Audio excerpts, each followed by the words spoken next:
ladies and gentlemen, welcome, welcome, welcome. It's another episode of the Camel Chat, and I am excited as per normal today.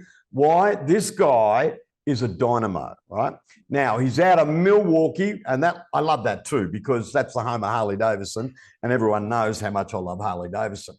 But there's a really good reason why I like this guy. One, he's got a super personality. He's bubbly, he's effervescent.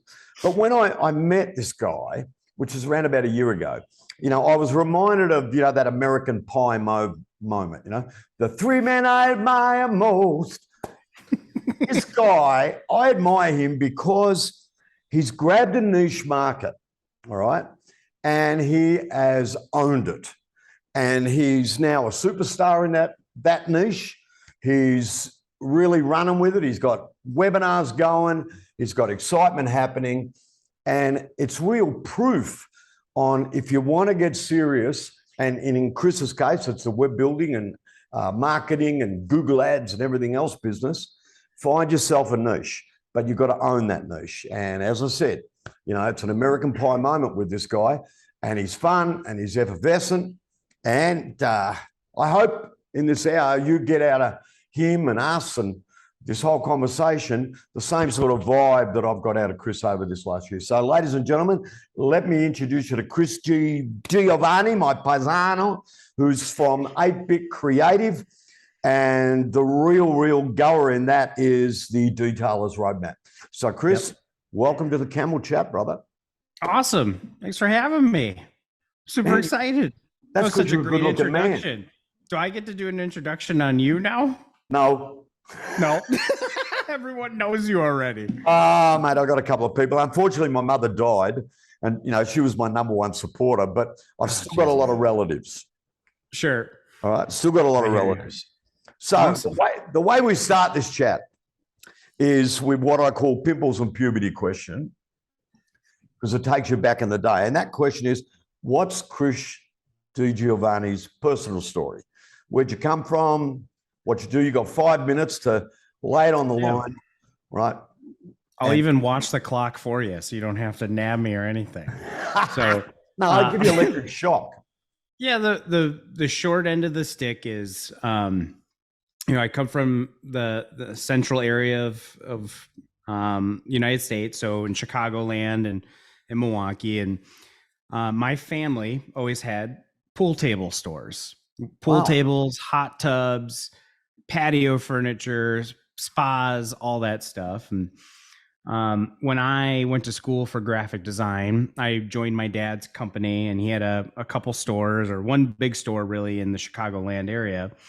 And I joined him in 2008, which was the worst time to sell a $20,000 hot tub. Nobody was buying hot tubs or high-end patio furniture. So and I had always ran the register as a kid, and I installed pool tables when I was in high school. And I really kind of cut my teeth on retail. So brick and mortar. And we were talking before this started of kind of what if there was no internet? And that was really in 2008, there still wasn't a whole lot of ways to sell a $20,000 hot tub. So years and years go on, and my dad had a very profitable business for years, and then 2008 crushed it. We did about 10% of what his business did the year prior. Mm-hmm. And so we built it back up, and I really just enjoyed it. And I ended up moving into the seafood category. So, I wanted to do more design and more marketing, and I didn't want to just do the area around me. I wanted to reach out. So I ended up working at a seafood company as a director of marketing for the third or fourth biggest seafood company in North America. And so I started as a designer, went to art direction, then to marketing, and I became the director of marketing in a few years. Okay. And we would do everything from ads to packaging to, why chicken is terrible and seafood's great, on a national level. And so kind of just did that, and I got bored. I started doing e-commerce companies, making my own e-commerce company. And I started a detailing e-commerce company with a friend of mine local here. And we got it up very quickly, and we started manufacturing and starting hitting niches really well. And I found my passion again, which is I love to touch cars. I'm one of those weird guys that's going to rub his car on a Sunday. I might rub it on Monday. I might rub it on Tuesday. Yeah.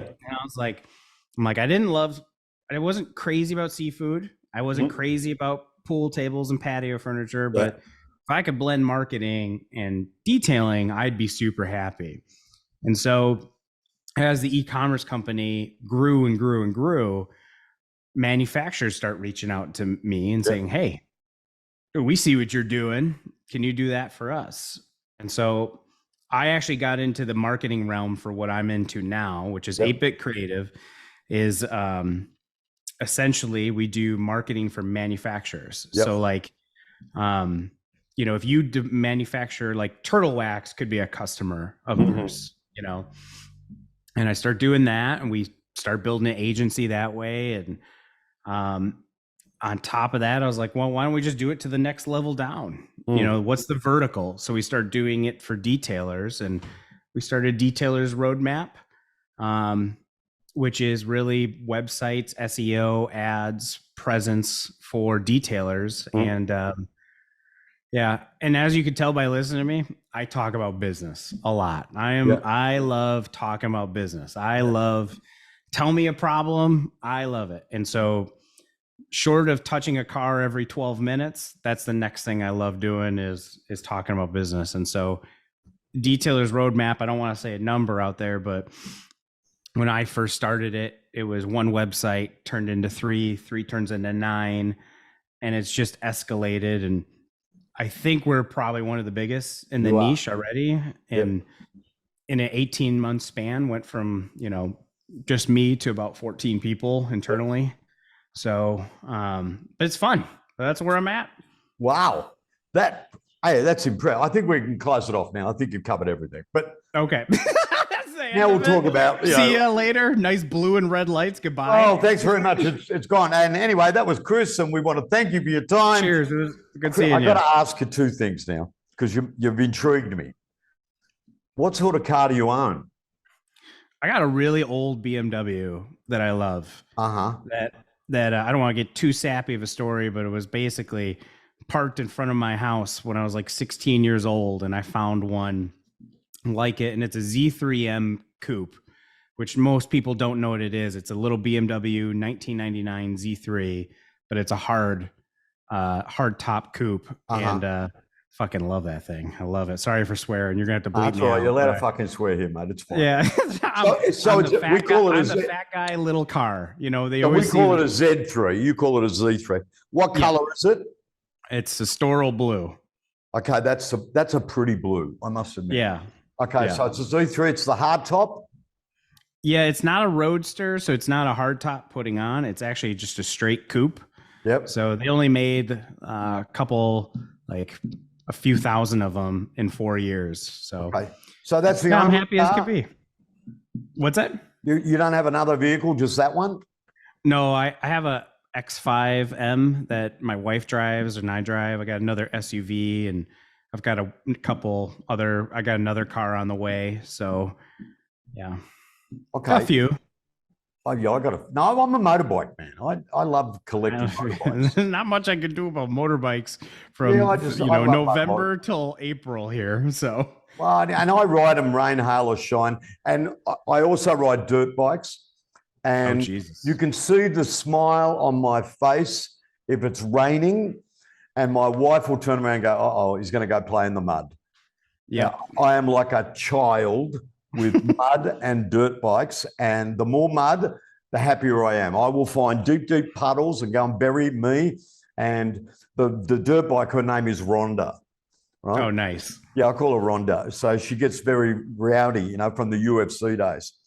What would be the car you'd love to own that you haven't got? The one I don't have right now, I ordered it. We got an RS6 wagon. It's like it's an Audi wagon. So that's the one I want, that I want to own, and it should be here in about 60 days. So so actually, we'll go from there.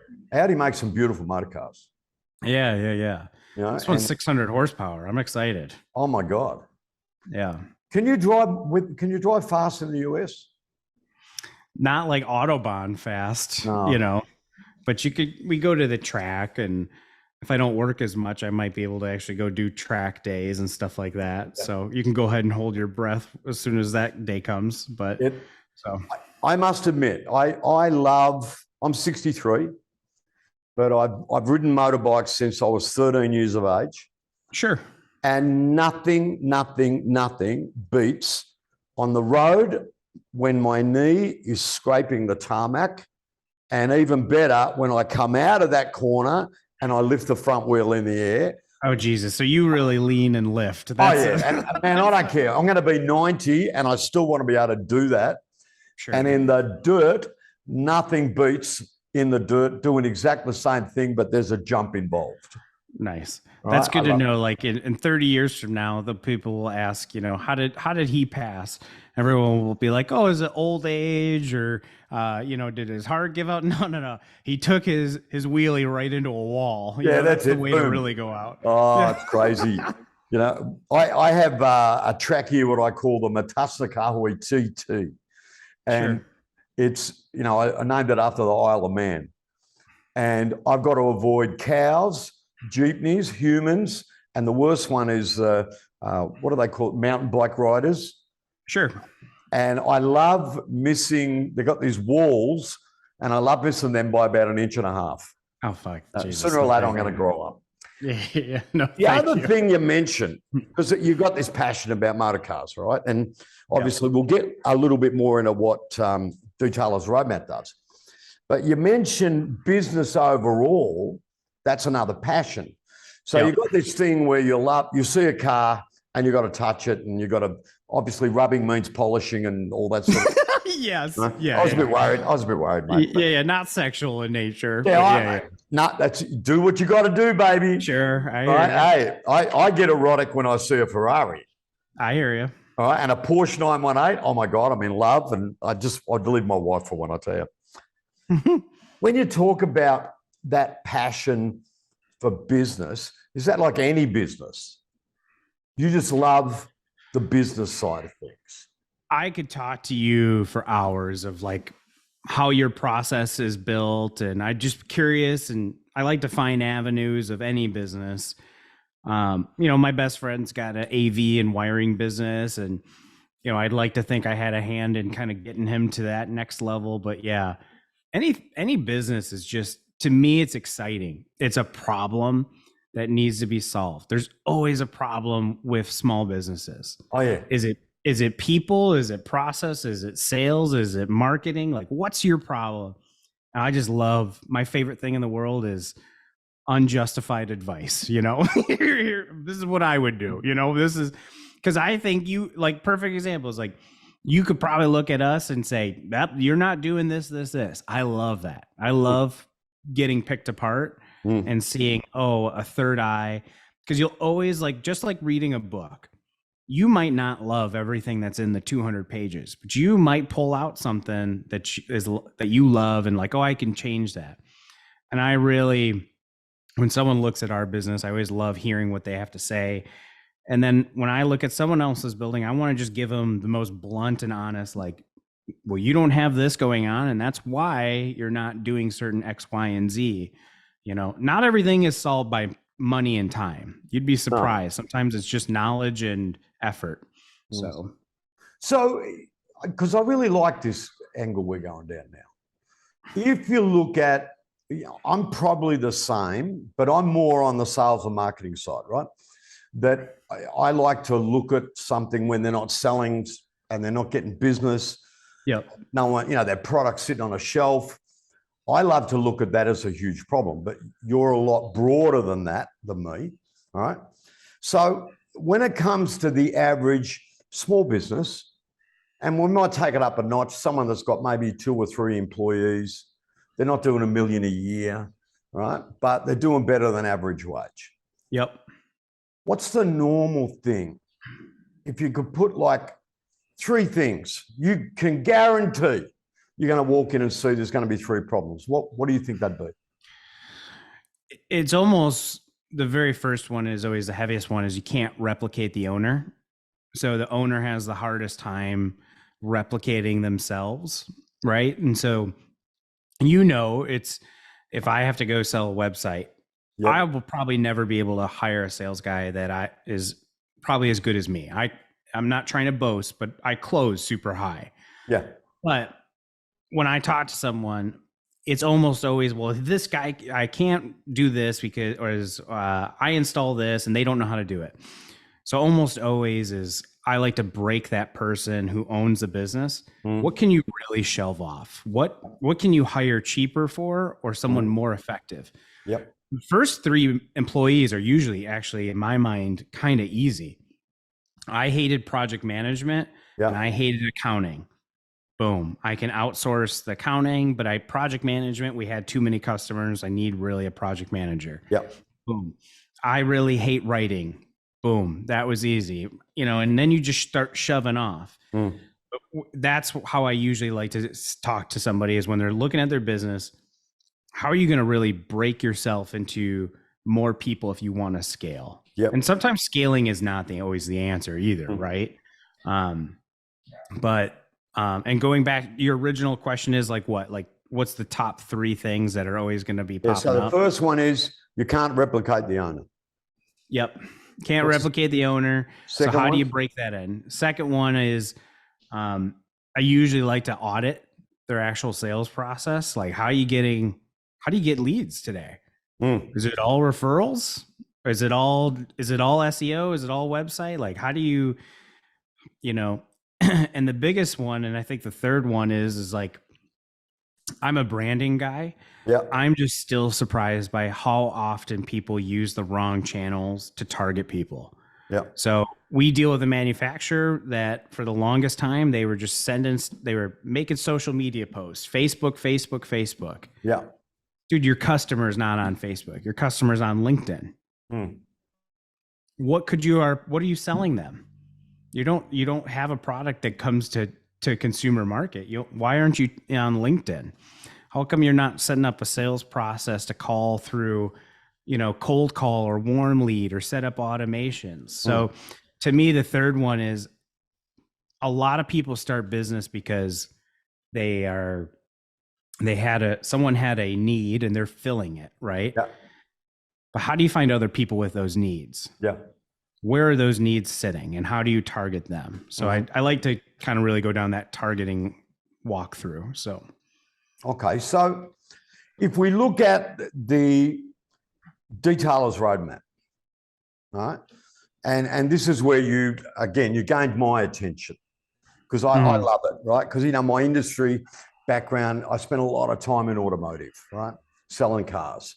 Yep. And I love those detailer guys because in the US, you got it that they've got the 4-wheel drive, they've got the SUV, and they've got the trailer on the back.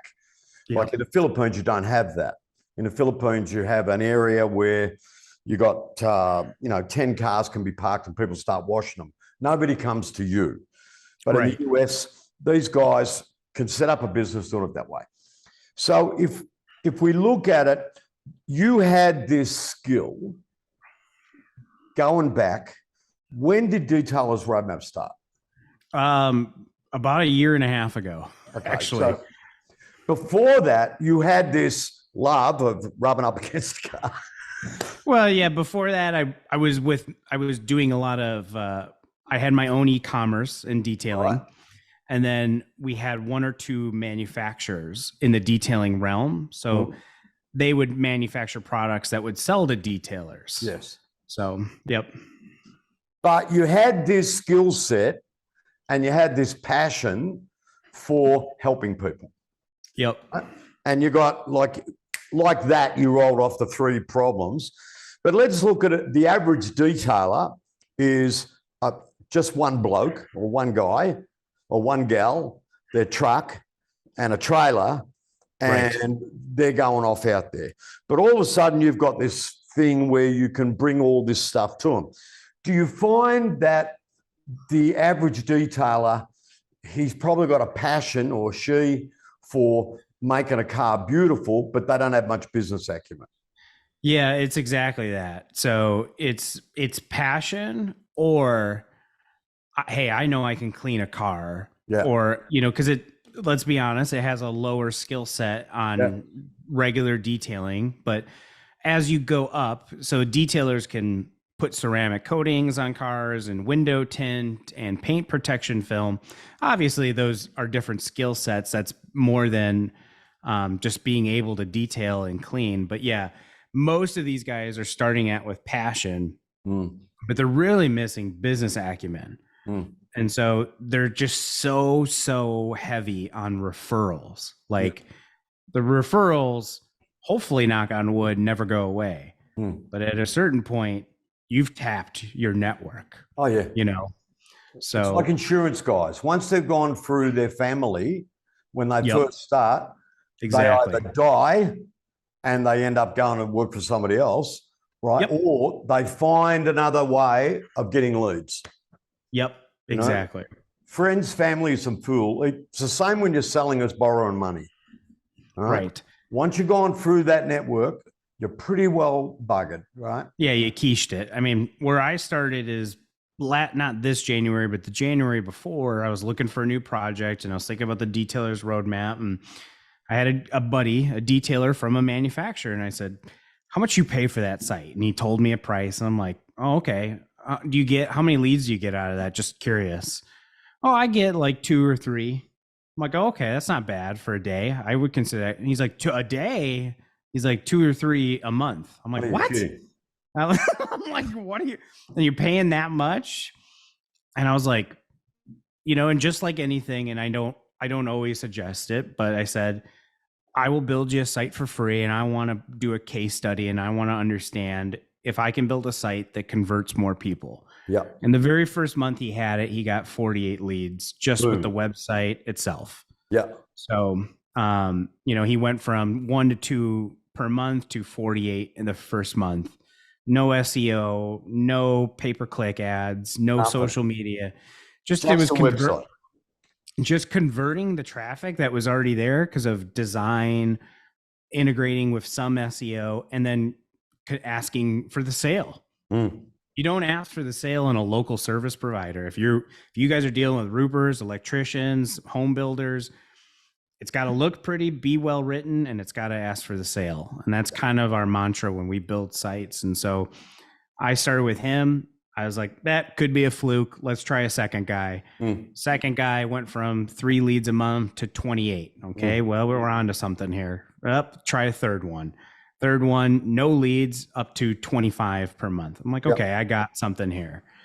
And that's kind of how I started it, really, is just building.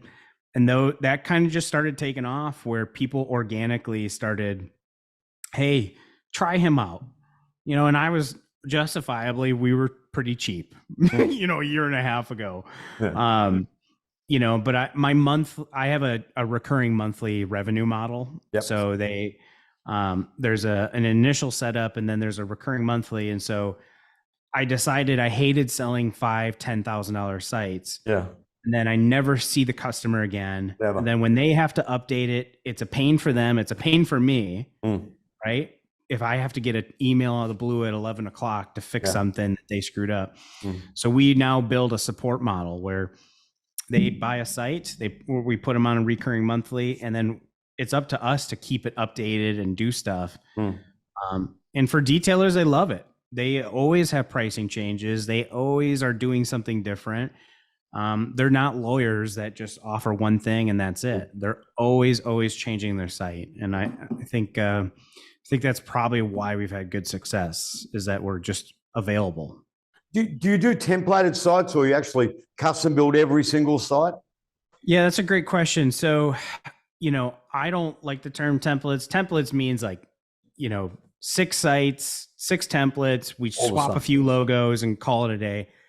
I do have them pick styles. Yeah. And it's honestly, I can't tell just by looking at you if you're a motorcycle guy or a Corvette guy or a German car guy. I just can't tell. No. But if you pick out the style of vehicle you like ahead of time, I have a darn good idea that you're going to like if I build a site based on that look. So we have them start with a couple styles. And then honestly, when they go to their round one review, when they were doing their site, and we have a very, very specific writing process that makes it really easy for them. But when they go to their first round review, they're not dropping 400, 500 comments or 100 comments to fix the site. It's usually 7 to 10, change this, and it's done. It's because I knew their style when they picked out a look that we had. So we offer like, hey, choose from these 10. And then we're kind of in like Flint, you know? So the first thing you went and did was these detailers, you put together a website, and that's like they've had a hallelujah moment. Thank you, Jesus. Yep. Getting leads that they never got before because they were getting 3. This one particular guy went to 43. And let's say we average it out at 25 a month of the rest of them. So already they love you. They think you're the greatest thing since sliced bread. What was the next thing where you thought, you know what? If we do this now, we get on the website, we get them customers. What's the next thing you did with the detailers roadmap? Yeah. So we, you know, what's the next thing as far as like service offerings, you're saying? Because you're the same as them. You just can't, you can't be a one pony show. Yeah. So in the beginning, I was just like, I learned that fine, I'll take the chip on the shoulder and I'll do stuff at a lower price, even though I know it's worth a lot more. Yeah. So we gradually started. The biggest one is I raised my prices up significantly because I only wanted to do a certain level of work. Yeah. So I only wanted to do 7, 9, 11, 25, 30 page sites. So we jacked our prices up because I know a 25 page site built with great writing is going to do a lot better than a 1-page landing page. Good point. So right out of the gate, I was like, I've got a little nest egg of people. Let's jack it up. Let's go up to what we want. I know they work. The second one that we pulled in is fine. We know how to do base SEO and foundational SEO. We should really offer that as a service. And that was a whole different game changer for us. So we brought in-house search engine optimization and do that as a service as well. Yeah. So you've gone from websites, and then what you've done is you've gone to the next level, which you've, is it local SEO? Yeah, local SEO. Yep. Okay, so they're getting a chance to be customer attractive with the website. Now they're getting to be Google attractive. So they're going to get some keywords out. And if they're in, I don't know, Milwaukee, but you do national now, right? Always national. I don't even have a guy near me yet. So we don't sell websites in the Philippines. Yeah, exactly. Yeah. So you've got this little guy and he's in Carlsbad in California. And all of a sudden he's spending more money. He's starting to rank well. So he's getting more leads that way as well. Are you then saying, because you got this skill of looking at all other business issues, do you become consultative with these people and start to say? So, yeah, that's a great question. Like, do I start? At the moment, we don't. What I do is, if you do a site or you're interested in us and how we've grown so quick, is I am a complete jackwagon and really blunt on Facebook groups. So people come into our Facebook group and I go, this is why your website sucks. This is what you should do. And I'm giving them free education. I'm like, this is why you're not doing this. Yes. You're missing, and it's perfect for me because I love to beat up businesses and say what you're not doing. And this is what's great. So they come in the Facebook group and everybody has a good time. But most of the people are learning from me and saying, oh, I could do this. This is why he makes these websites like this. And so every week I do posts and I say, hey, you should be doing YouTube videos, targeting your keywords. Yeah. And if you're not, you're shredding. And you're shredding $100 every time you don't do it. Yep. I had 4 guys send me a message right out of the gate, want to do a website. I've got a couple YouTube, and there's 4 sites right there that we sold. And So a lot of it is like they're either learning and then they go and do it their own, which is honestly more power to them. Mm, Or they say, hey, this is a shit ton of work, mm, I'll have you guys do it. And we're happy to do it, yeah, And so I don't know if that answers your question as far as being consultants for their business, but at the rate we scale right now, I don't have openings to consult for businesses. yeah. We mainly do consultation as part of our marketing service for manufacturers. But you're actually still, like, if I notice this week, you really hammered the get into video, right? Yep. So you're consulting anyway, but you're doing it, putting it right out there on your own Facebook page where you're Yep. saying, if you're not doing this, you're shredding $100. Yep. Right? That's how you do it. So you're in their face, but are you, when they first come to you about the website, are you in their face when it comes about that saying, listen, in all honesty, you're wasting your time doing this, or like you're pretty brutal? Yeah, I mean, listen, I don't ever want to take someone's dollar if it's not going to move the needle. So I had a guy today and he knows how to do SEO and he knows how to do design. And it's like, what are you going to pay us for? You want us to design it? Like it's, how to do everything. What's the point? If it's truly time, we'll still do it. Yeah. But yeah, I mean, we're pretty blunt, we do close really high. I love the sales process. I mean, it's my most favorite thing in the world. It's like chasing a new girlfriend 5 times a day, but I've been married forever, so I'll never do it. But it's like the girlfriend chase. The thrill of the kill, man. The thrill of the kill. It's the nothing best beats that. I don't care who you are. And I think your analogy about, it's sort of like, do you like the first date or do you like the work, the process, the wheeling and dealing to get that first date? Right. That's the thrill of the kill. Yeah, I'm absolutely like that. I love the thrill of the kill. And it doesn't matter how long I've been selling, every time I close a deal, oh my God, I tap dance. Yep. And I just felt like, doing these Facebook posts and showing people what they could do better on their site, better on their ads, better on their SEO, better on their YouTube. I don't have to sell as hard. Most people come to me within the first 5 minutes. I want to do a site. I saw everything you guys do. Yeah. They're coming in so much more qualified. Yeah. Because I'm an educator in the space and I'm giving out free information. And I'm not breaking any new ground. Gary V and all these other guys have been doing this for years. Yeah.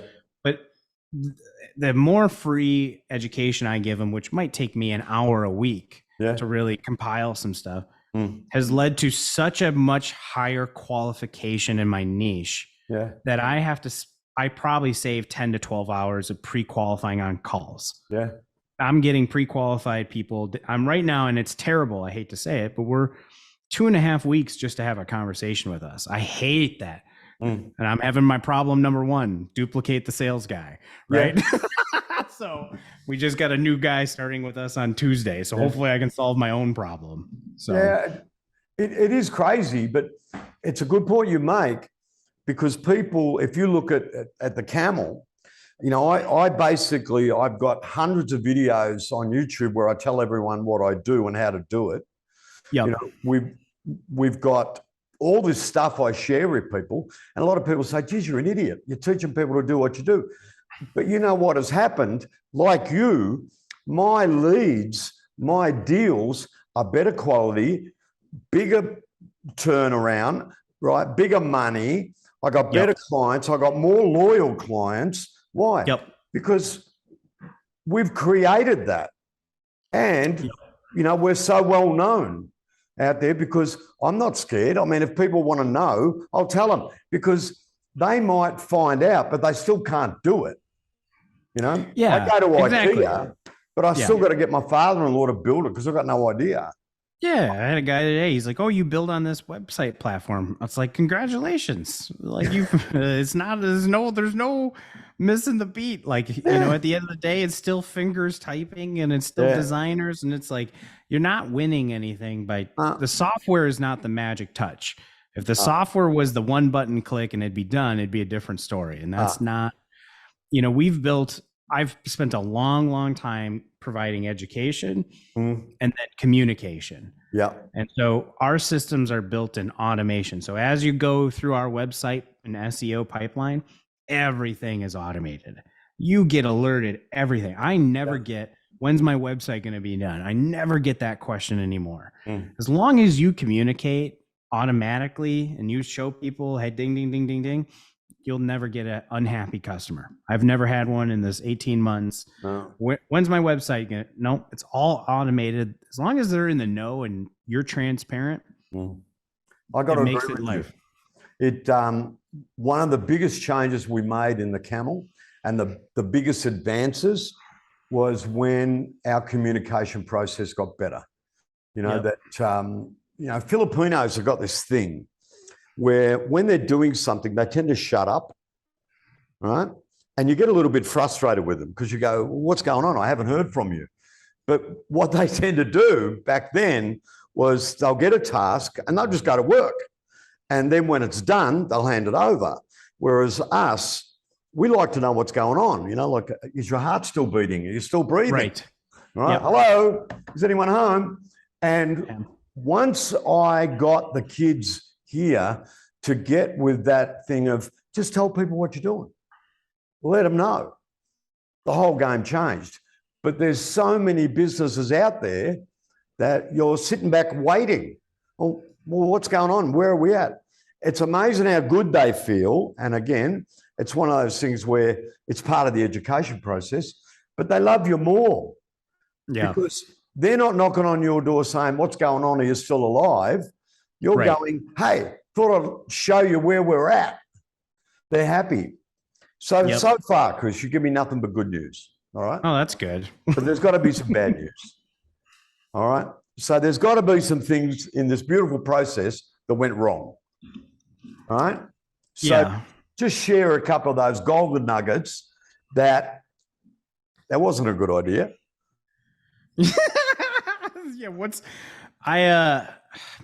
What was not a good idea? That's a great question. I've probably overspent on having someone build automations for our communication hub for our CRM.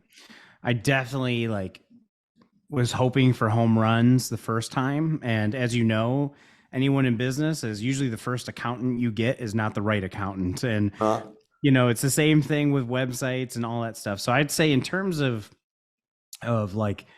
processes on back of house, there's probably been some pretty hefty, not vetting. I also learned when hiring people, I always used to hire teams, by the way. So when I was at Seafood Company, I used to have a small team and I used to have this and that. But I always used to look at resumes and justify. And probably the biggest thing I learned in this process so far is I actually don't even really look at the resume anymore. I actually look at, I give people, creative designers, I give them tests. Yeah. Hey, can you make this ad with this? Yeah. I give them the same specs and I purposely leave stuff out now because I've hired people based on resume that I've had to fire a few months later because of communication and work ethic. I would rather take, excuse my French, a shitty designer who communicates I'm having trouble than a great designer who doesn't do shit and can't communicate to you what's going on. Yes. So the biggest mistake I made for sure was in hiring and giving tests that are actually applicable. And I actually like to give them stuff or in questions in the interview process. I like to make sure they're asking questions. If they don't ask questions, I've learned that I'm dealing with someone who wants to take orders and not think from themselves. Oh, it drives me mad. If they're asking questions, I'm on to somebody who's interested on themselves. Yep. And that's what you want. I must admit, I got a real problem with that.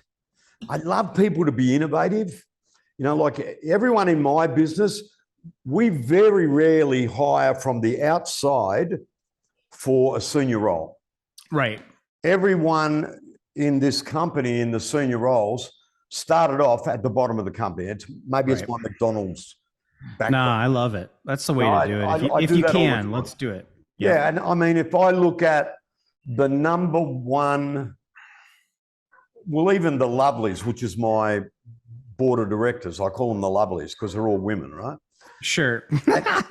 And man, they all started off as administrative roles, you know, like Right. just basic clerical stuff with the company. Our number one developer was a walk-in 6 years ago, didn't even know how to use Photoshop. And he said, I really want someone to give me a chance. And that guy has progressed all the way through till he's now what I call a Star Trek developer. He can take dude sites where no man has taken them before. Right? That's awesome. He's just a living legend. And even our developers, you've got to be a designer for 3 years before you can be a developer. Mm-hmm, Right? mm-hmm. We don't take anybody from outside. And I love that. But what I do hate is you've got no hope with me if you sit there and shut up. Yeah. I love to be challenged. I love people to say no. And I love people to give me their thoughts, their ideas, and, you know, just show me you got brains. Yeah. You Yeah. know, Absolutely. I don't want a group of vegetables. One of the better things I ever did, and this is, you know, if you're looking for a mistake and what you can learn, is I read about a guy a while ago that would say, go find a personality profile of someone that you like, of what the job role is. And so when I was hiring project manager, I couldn't afford a project manager that came from an agency. I'm just being honest. No. I was so small, I couldn't afford that person. So I was thinking, how do I grow someone up that is willing to make mistakes with me? Because we're going to screw up galore, and we're going to figure shit out, you know? So who's willing to come on a ride? My very first hire was, she's now my director of success, or a lovely, as you say. And I looked up project manager personality profile, and it said people who are also project managers are also teachers, are this or that, nurses, stuff like that. And over here in the United States, teachers were going through hell. They were, you know, because they had to be remote and in-house. They had to go to schools. And so I started looking through resumes or for people that were teachers. Yeah. The past 3 people we've hired are all teachers, are all project managers now. Right. And honestly, the amount of compliments that they get from customers is just insane, because they were used to dealing with children that wouldn't show up to class via Zoom. But now they're dealing with adults that want to make their business better. So they're just happy someone showed up and is talking to them half the time. How was that? Yeah. So it's crazy. If I could have one little piece of advice, is like, if you can find personality profiles that are similar, right? I mean, you're not going to find a mechanic that's going to all of a sudden want to project manage, you know, but was one of the smarter things I finally learned. You know, I wish I learned that 10 years ago. Yeah. So we're the same with fast food. In our company, if you've worked for McDonald's when you were a kid, part-time, we love you. Yeah, absolutely. For some reason, you fit in so well with TheCamel, but you also fit in very, very well with the people we do business with. I don't know what it is, isn't it? It's crazy, isn't it? I was just talking to J-Mar, and, you know, if I look at Clarissa, who's one of our number one girls, you know, she spent 3 years as a manager with McDonald's. And my eyes, like my wife, who's our COO, spent 4 years with a mob called Chow King, which is another fast food empire in the Philippines. So you nailed it. I mean, teachers, who knows? Basically, just look at a personality profile and you pick a job around that profile and you look for people like that. Is that it? Yeah, like people, you know, so if, let's say, and I'm not very smart with DISC assessments and personality profiles, but let's say you're, you know, I don't even remember them. I have to look them up. So like maybe a DISC assessment of successful project managers is like I don't know, a UBKY or DICS or whatever that's, I can't remember them all. And I would just take that and say, that profile, what other jobs do they have? Yeah. And it would give me off a list. And then so when I ran ads, I would find people who We're teachers. were, yeah. And I was actually proactive during COVID, especially like, Yeah. hey, do you not like teaching? No, I teach for 20 years and this year made, so, my very first hire, she was a friend and she still is, and she was teaching and she was miserable, I think, a little bit.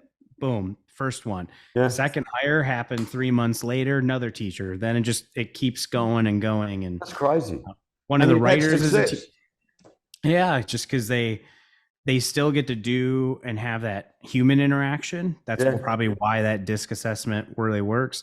They like problem solving and organization. So they're like great project managers because they're used to consolidating and breaking information up.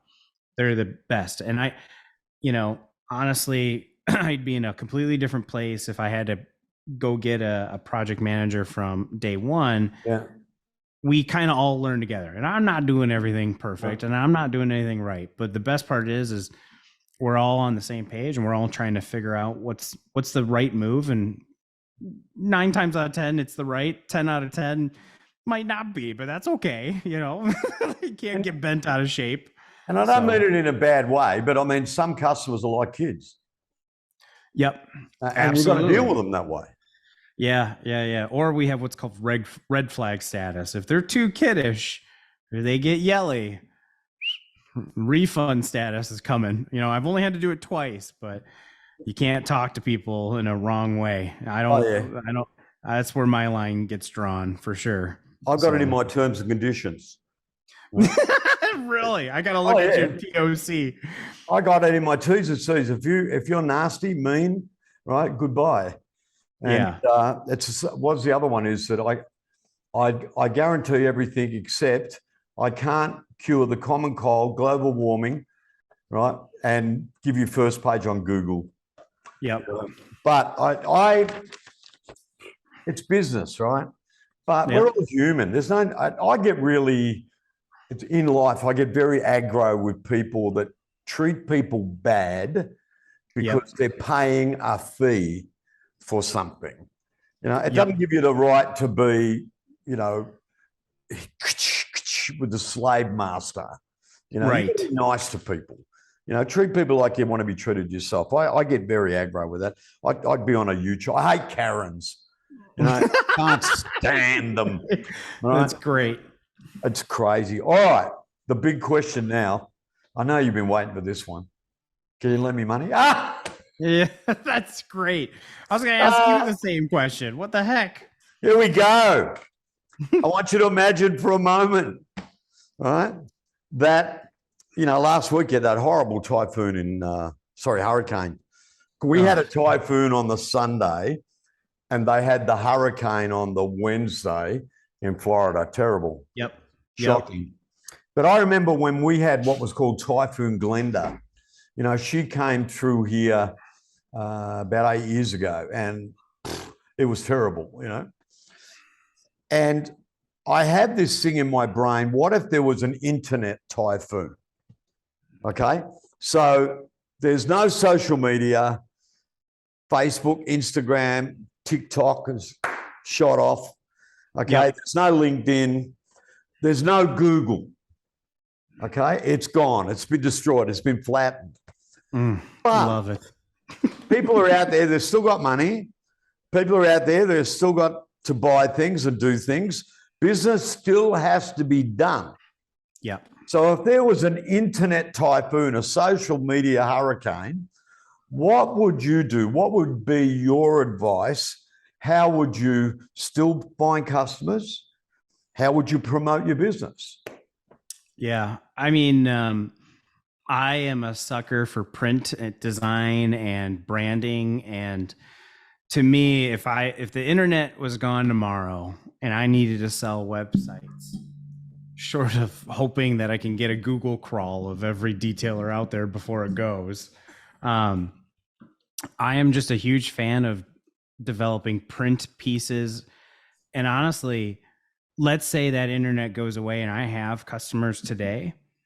I'm just absolutely floored the amount of people that are so worried about new customers coming in their funnel that they don't ask for the people that have already purchased beyond the funnel.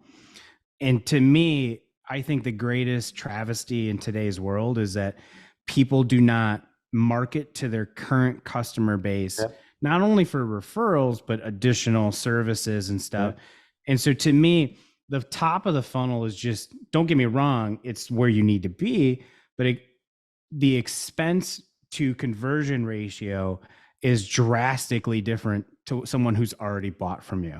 And I would actually start targeting people who've already purchased from me to keep going. So, you know what? And it's funny. I ask that question always for a reason, because within the answer is the nugget. All right. And maybe a different thing. Now, what Chris has done, Chris has brought up a nugget that no one else has brought up for a long time. And that is something that your present customer base is your gold mine. Yep. And you know how many people don't get it, Chris? You just said it. How often do they come? I got to find new customers. I got to find new customers. Your gold mine and your new customers is in your current or former customers. Yep, 100%. But unless there was some internet tsunami, they would never do it. Right? Where are you going to get referrals from? From those people you've already sold things from. Yep. Do you think that what's the average lifespan of a website? 2 years.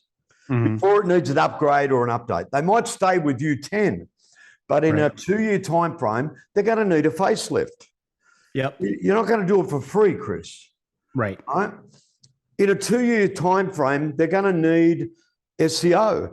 They're going to need whatever. One of their friends will need it. Yep. How many people don't have a harvesting program? 90%, probably, at least in my realm of my niche, it's 90% plus. 20%. And so, yeah. And you and I have just given them the nugget and the key to the vault to make millions and millions of dollars, but they don't even know how. Yeah. They're so worried about tomorrow's business. They didn't think about next month's referral, you know? And so if you had a guy that spent $5,000 on paint protection film on your car, why is he not being touched every 90 days to 6 months? Why is he not being tapped? Listen, you don't need to say referral every time. But someone who spent $5,000 with you a year ago is sure as shit gonna spend $500 with you once every couple of months, you know, and he'll probably know 3 buddies, right? Because we're a power of 5. Your 5 best friends are usually doing more or slightly less successful than you, right? They usually your power of 5. Well, if the guy bought $5,000 worth of paint protection film, I bet you I can probably get 3 to 5 fellow friends of his to do work for. So the bottom of the funnel is probably the most underutilized sales tool out there. I remember when I first started selling, you were a cadet, right? It didn't matter how old you were. If you've never sold anything in your life, you were put in as a trainee, right? You weren't allowed to sell anything. You had to learn how to sell it. And I can remember my mentor, Mr. Rochella, right, who I still call him Mr. Rochella to this day. Right? He would say to me, Hodgie, how many deals have you closed today? And I'd have to give him the number. He said, and how many referrals did you get today? And if he did not hear me say to every single client that I handed the keys to their new car, Mr. Jones, can I ask you, are you happy with the way I've looked after you? Yes. So can I ask you, would there be anyone else that you'd like to recommend this level of service to? Right. If I didn't ask that when I delivered the car, I would get a belting by the time I got inside. All right. Ask yourself, Chris, how many people have you never heard that from? Are you happy, Chris, that we've bought? Well, who else do you know? Right. Now, in my case, it's hard because you're not going to hand me your competitor. Right. But if I was a detailer, are you happy with the way I cleaned your car? Would there be someone else that you recommend you'd like the same level of service? Oh my God, you wouldn't have to worry about finding new customers. Yeah. You'd have a queue. but it doesn't happen.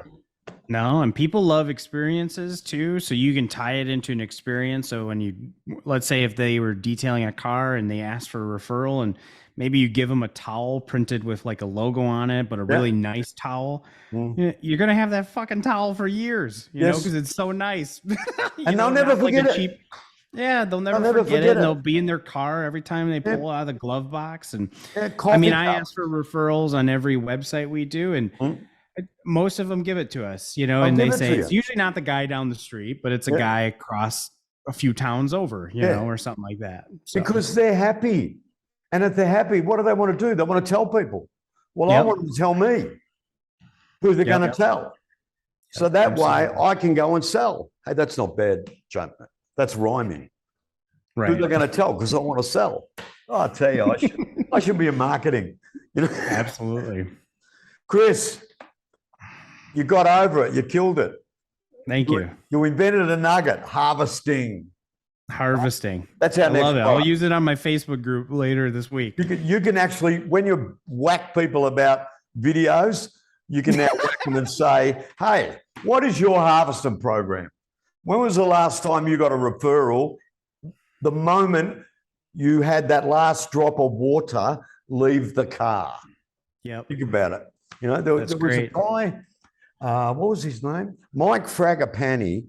Mike Fragapani, going back years and years and years ago, we used to have soft drinks delivered to our house. And Mike was the driver on the truck. And one day Mike announced to us that he was going to go and sell life insurance. Who do you reckon Mike went to all the time? The people he sold the drinks to. Sure. But every single time, Mike, before he'd walk out the door, he'd say, can I ask you, are you really happy the way I've looked after you? Who else would you? He sold brothers, uncles, aunties, cousins, next door neighbors, you name it. That guy made millions out of referrals. Sure. The greatest harvester, and that's the I'm going to give it to you, Chris. You most qualified person, right? Yeah. You don't have to sell that. You don't have to sell as much. No. They like who you are. They you referred you. It's all about qualification in the sales process. Yeah. I would rather reach less people and get more qualification than everybody, and they don't know who I am. Yeah. And isn't it wonderful how one of the tough things for a lot of salespeople is that building rapport. How easy is it to build rapport with people who you both know the same people? Yeah, exactly. You've got something to talk about. Sure. You know, we sold Harry his car. We sold George his website. We sold Linda her SEO. Oh my God, we had lunch with them on Sunday. Oh yeah, they told me. What about those? You know what I mean? It's harvesting. I'm going to give you that one. Chris, nice. Guess what? Our time is up. Perfect. Mate, I have loved this.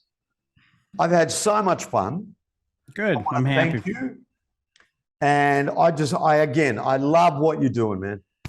Thank you. It's a beautiful niche market, and you'll know that with the Dudu community, I rave about you. Right? When they turn around and they say, wow, about niche market, I said, you go and have a look at Chris D. Giovanni. Have a look how he does it. Don't do it with detailers because that's his domain. Right? But you go out and you do what that guy has done with butchers, bakers, candlestick makers, you name it, and you will kill them. And for that, I'll give you a clap, man. Cool. I appreciate it. Thanks for having me. Hey, everybody. It's Shane from TheCamel.co, and I'm here with Jeffrey. And I just want to put a quick word out. Do you know that this video is one of hundreds of videos that are available on the Camel channel? And what are the videos? There's videos on how to sell. There's videos on how to market. There's videos on how to make something. We do a great curry. You name it, we got videos about it. And we've also got a lot of videos about the special offers that the Camel has. So it's not just this thing that you're seeing now. It's a lot of information, a lot of services. You want to know more? Just click on the subscribe button. That way you don't have to search. It automatically comes to the inbox. You do that. Have a great day. From me, Jeffrey, talk to you soon. See ya.